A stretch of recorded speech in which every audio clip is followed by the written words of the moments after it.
Ravindra Kumar single, police आयुक्त नागपूर शहर यांच्या संकल्पनेतून ऑपरेशन थंडर एकत्र येऊया, नशामुक्त समाज घडवूया मोहिमेअंतर्गत अंमली पदार्थ विक्री करणारे तथा जवळ बाळगणारे तसेच अंमली पदार्थाचे सेवन करणाऱ्या गुन्हेगारांविरुद्ध कारवाई सुरू आहे।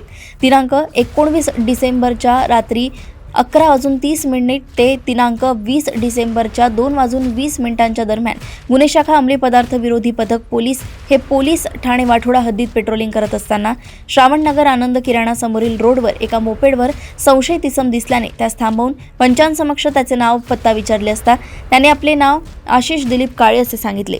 नमूद इसम याच्यावर यापूर्वी पोलीस ठाणे वाठोडा व नंदनवन येथे NDPS कायद्यान्वये गुन्हा दाखल असल्याने त्याच्याजवळ अंमली पदार्थ असल्याचे दाट संशयावरून त्याची पंचांसमक्ष अंगझडती घेतली असता त्याच्या ताब्यातून झिपलॉक पन्नीत एकूण 23 ग्रॅम MD पावडर किंमत अंदाजे 1,15,000 रुपये मिळून आले।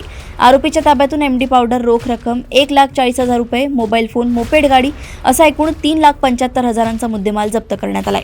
दिनांक 19 तारखेच्या रात्रीच्या सुमारास आम्ही वाठोडा हद्दीमध्ये गस्त करीत असताना अंमली पदार्थ विरोधी गस्त करत असताना दोन संशयित इसम काहीतरी देवाणघेवाण करताना आढळून आले। आम्ही त्यांना घेराव घालून जागेच अटकावून ठेवले। त्यापैकी एक इसम पोलिसांना जवळ असताना पळून गेला होता। एक इसमास ताब्यात घेतले। त्याचे नाव विचारलं असता आशिष दिलीप काळे असे त्याचे नाव असून त्याच्या ताब्यामध्ये 23 ग्रॅम MD पावडर हा अंमली पदार्थ तसेच 1,40,000 कॅश, एक मोपेड वाहन आणि एक महागडा असा मोबाईल मिळून आला। एकूण 3,75,000 रुपयाचा मुद्देमाल त्याच्या ताब्यामध्ये मिळून आलेला तो जप्त करण्यात आलेला आहे। आशिष दिलीप काळे याच्याविरुद्ध यापूर्वीसुद्धा NDPSचे 2 गुन्हे तसेच एक मर्डरचा गुन्हा दाखल आहे। तसेच त्या ठिकाणून जो त्यास माल देऊन निघून गेलेला जो इसम आहे विशाल गुप्ता उर्फ फल्ली हा स्वामीनारायण मंदिरच्या मागे झोपडपट्टीमध्ये राहतो।